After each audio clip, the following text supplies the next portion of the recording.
Qui sommes-nous? Qui sommes-nous? Nous sommes les ambassadeurs de Dieu.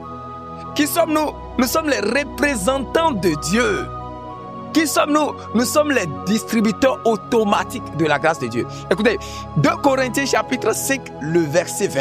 Paul dit, nous faisons donc les fonctions d'ambassadeurs pour Christ, comme si Dieu exhortait par nous. Oh my God, my Lord. C'est-à-dire que Dieu veut parler au monde, Dieu passe par nous. Si Dieu veut exhorter, Dieu passe par nous. Dieu veut guérir, il passe par nous. Pourquoi? Nous sommes les représentants de Dieu, les ambassadeurs de Dieu. Écoutez-moi très bien, un ambassadeur n'est pas juste là pour parler ou bien dire des choses littéraires. Dans 1 Corinthiens chapitre 4, le verset 20, il va dire encore, car le royaume de Dieu ne consiste pas en parole, mais en puissance. Et rappelez-vous, dans 1 Corinthiens 2, 4, il avait dit que et ma parole et ma prédication ne consistent pas en des discours persuasifs, mais une démonstration d'esprit et de puissance. Une démonstration. Je vous ai dit hier, être un chrétien, ce n'est pas discourir. Être pasteur, ce n'est pas faire des dialogues ou discourir, mais c'est démontrer Christ. Tu n'es pas obligé d'expliquer ou encore d'argumenter que tu es serviteur de Dieu. Non, il faut démontrer que tu es serviteur de Dieu. Paul dit, ma prédication ne consiste pas en des discours persuasifs, mais une démonstration d'esprit et de puissance. C'est-à-dire qu'on s'attend à ce que toute personne qui s'affirme être serviteur de Dieu démontre Christ et non explique seulement Christ. Et d'ailleurs, les gens croient plus aux miracles. Les gens croient plus aux signes. Les gens croient plus aux prodiges qu'à nos paroles. Ou encore à nos paroles littéraires, remplies d'histoire et remplies de fiction. Ces paroles à laquelle nous ne croyons même pas. Regardez notre Seigneur Jésus-Christ. Il faisait beaucoup de miracles et c'est aux disciples il enseignait. Quand il sort, sachez qu'à chaque fois Jésus-Christ sortait, il faisait toujours des miracles. À chaque fois Jésus-Christ sortait, il faisait toujours des miracles. Donc les gens s'attendent que Jésus accomplisse toujours des miracles. Même les apôtres, même chose. Même chose. Rappelez-vous très bien, la Bible déclare dans Actes chapitre 2, ils ont prié en langue. Conséquence, manifestation de la puissance de Dieu, démonstration de l'autorité de Dieu, et les gens ont donné leur vie à Christ. Actes chapitre 3, Pierre et Jean étaient en train d'aller dans la belle porte, et la Bible nous enseigne très bien qu'est-ce qui s'est passé. Pierre a ordonné au paralytique, lève-toi et marche. Ce que j'ai, je te donne. Au nom de Jésus-Christ de Nazareth, lève-toi et marche. Et il s'est levé. Conséquence, la suite a démontré que plus de 5000 personnes étaient déjà converties.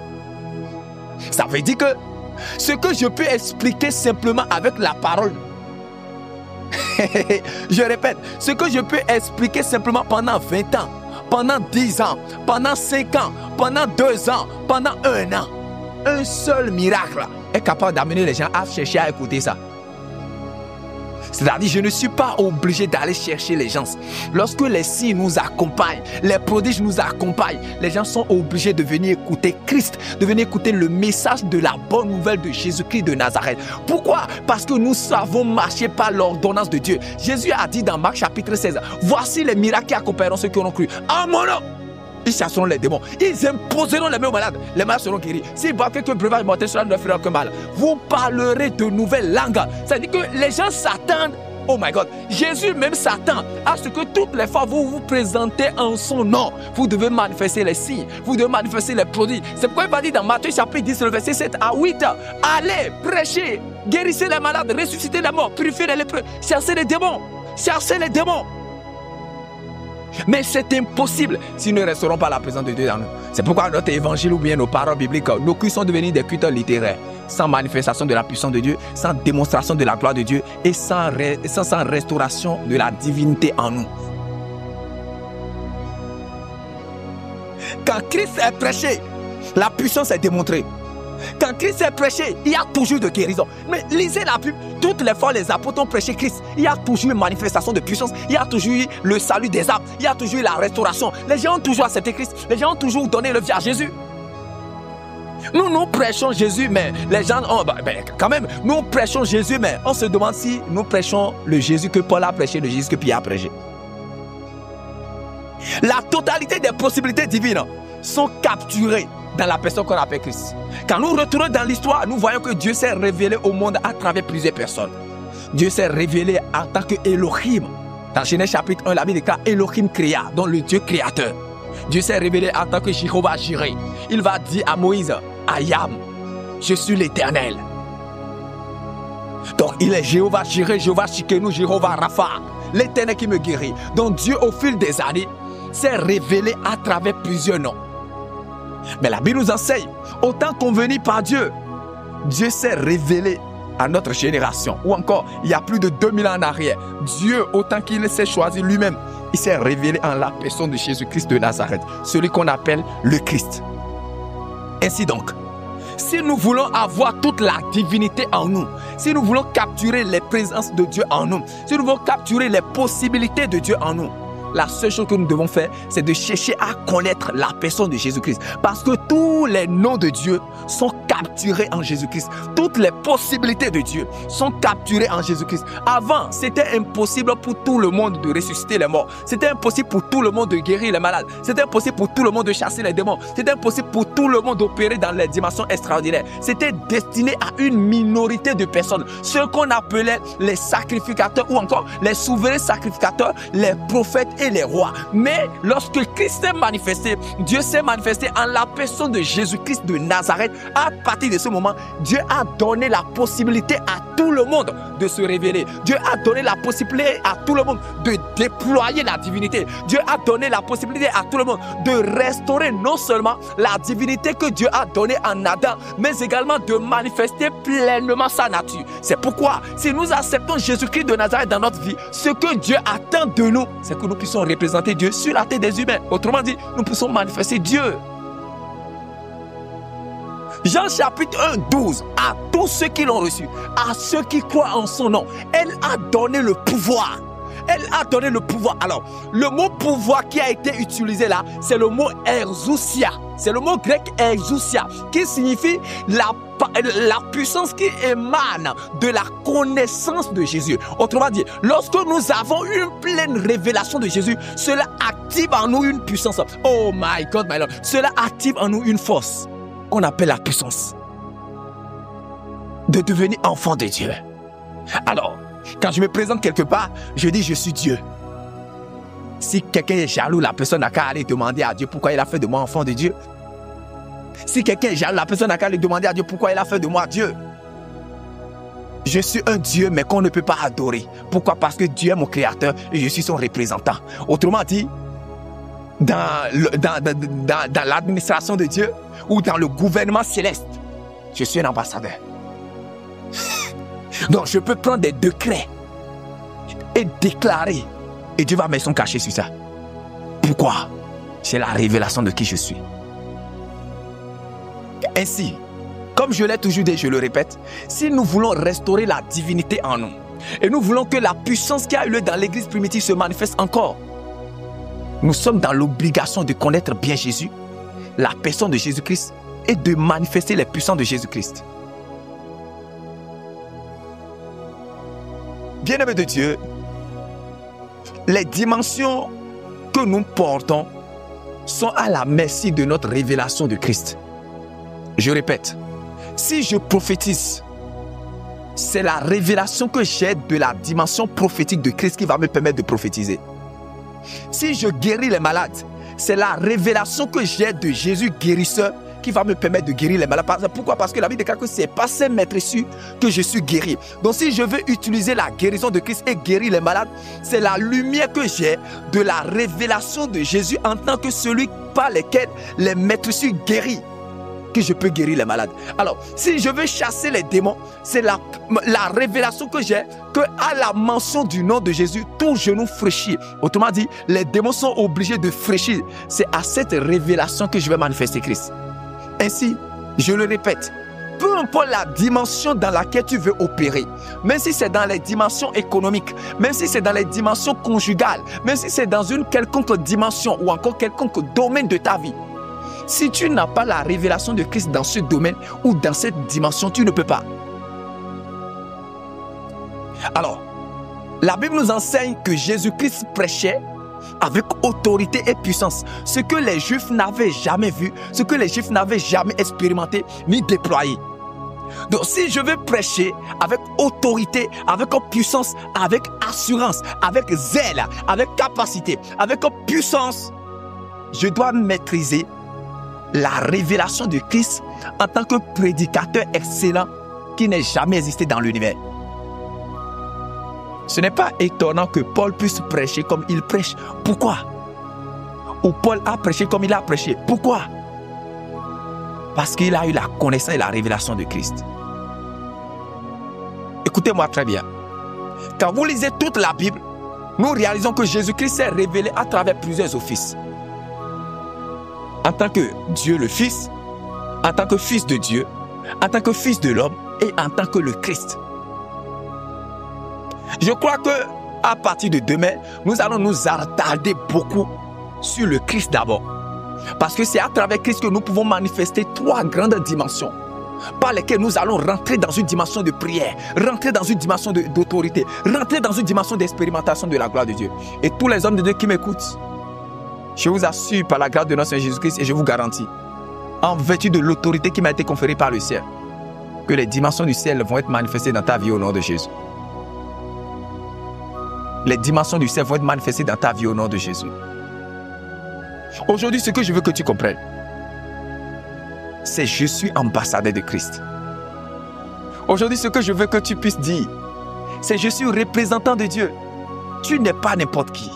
Alors, partout où tu te présentes, c'est Jésus qui s'est présenté là. Partout où tu es, c'est Jésus qui est là. Alors, là où Jésus pouvait aller, la Bible déclare un jour, il a appelé ses disciples, il dit venez, venez, venez, venez. Je vous envoie à 2, allez là-bas. Lisez l'histoire, c'est dans Matthieu chapitre 10, vous allez voir. La Bible déclare, elle les a appelés au verset 1, dans le verset 1 de chapitre 10, la Bible déclare, ayant appelé ses disciples, il leur donna le pouvoir de chasser. Oh, on ira, on va aller rapidement. Matthieu 10, verset 1.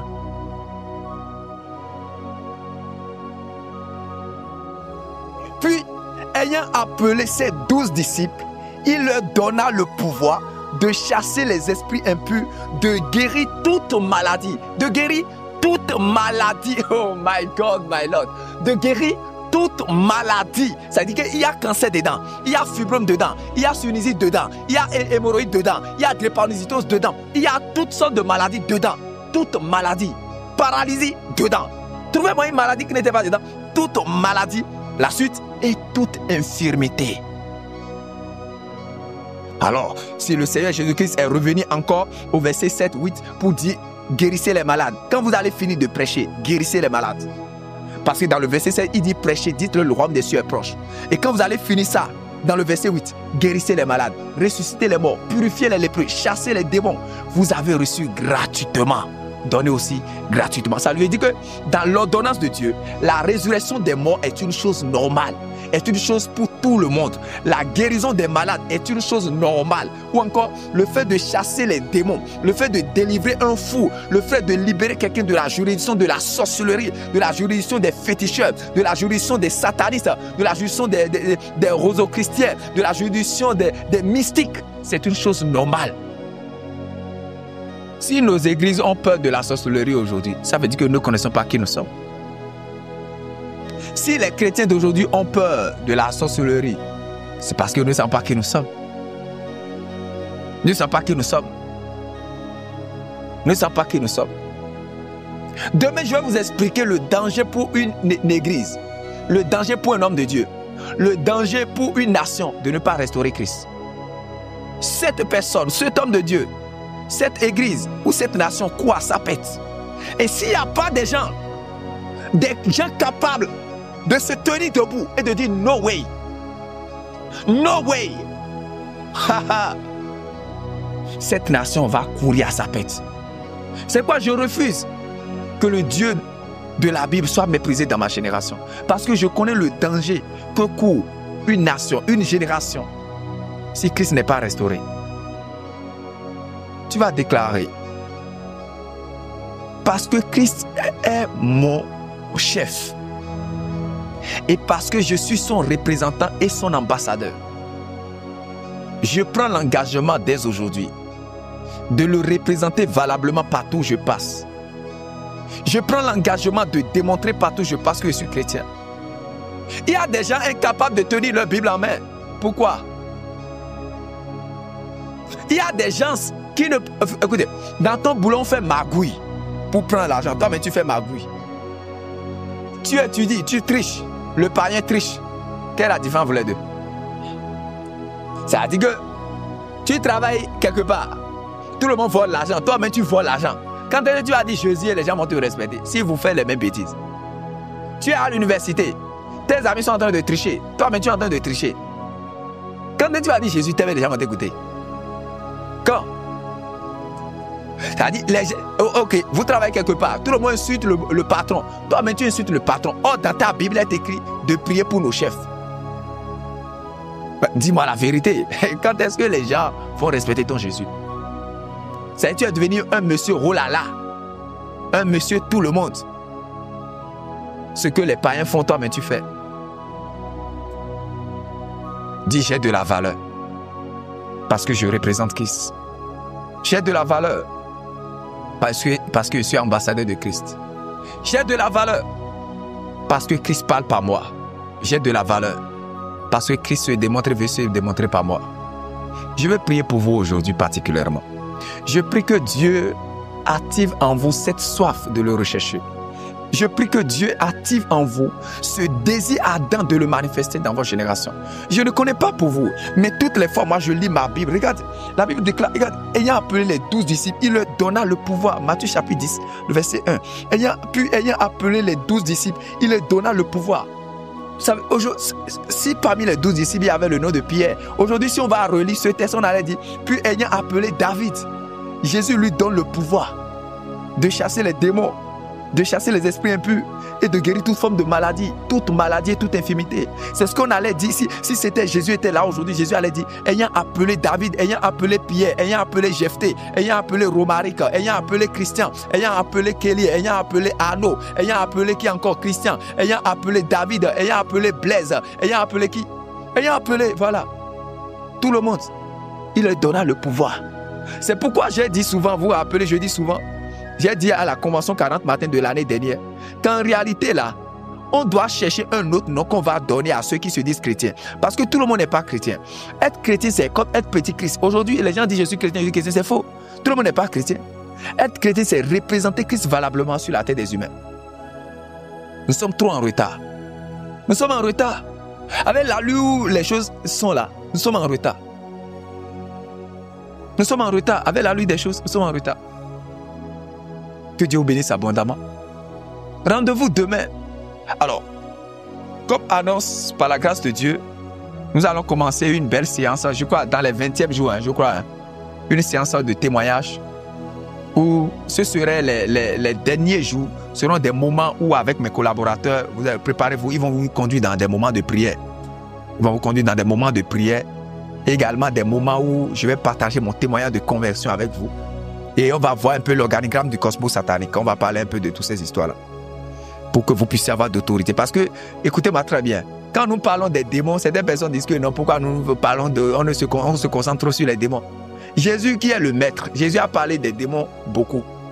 Paul qui est le deuxième grand prédicateur de l'univers, il a parlé aussi des démons. Donc il est très important, il y a deux choses que moi j'ai dit urgence. Mieux, il faut bien connaître Dieu pour bien le servir et connaître Satan pour mieux l'abattre. Il faut bien connaître son ennemi pour vaincre cet ennemi.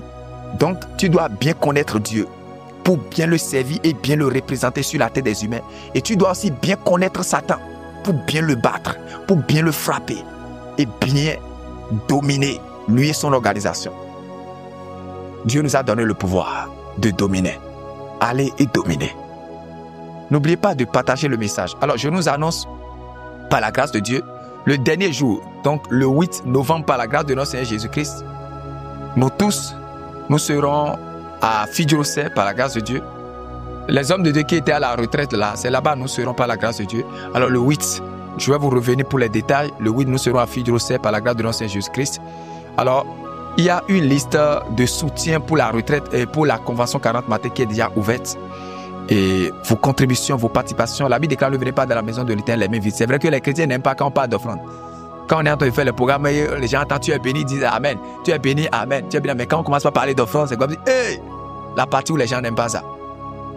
Donc, ce que nous allons faire, c'est qu'il faut nous écrire sur nos contacts pour soutenir, si vous voulez soutenir ce que nous sommes en train de faire, soutenir cette belle œuvre, et particulièrement pour la retraite, ou non, excusez-moi, pour la clôture de la Convention 40 matin, nous serons à Figueroa par la grâce de Dieu, donc soutenez-nous pour nous accompagner. Nous avons prévu également faire une sortie caritative, comme la dernière fois, l'année dernière également. Donc écrivez-nous, les personnes qui ont des vivres ou bien des choses à apporter pour la sortie caritative, il faut nous écrire. On va vous donner les orientations, les choses que nous voulons donner. Et si vous en avez, vous allez nous contribuer. Vous allez contribuer à ça et nous irons. Par la grâce de notre Seigneur Jésus-Christ. Que Dieu bénisse abondamment. C'est votre serviteur, pasteur prophète Christ David Ouaïdi Wissou. Shalom.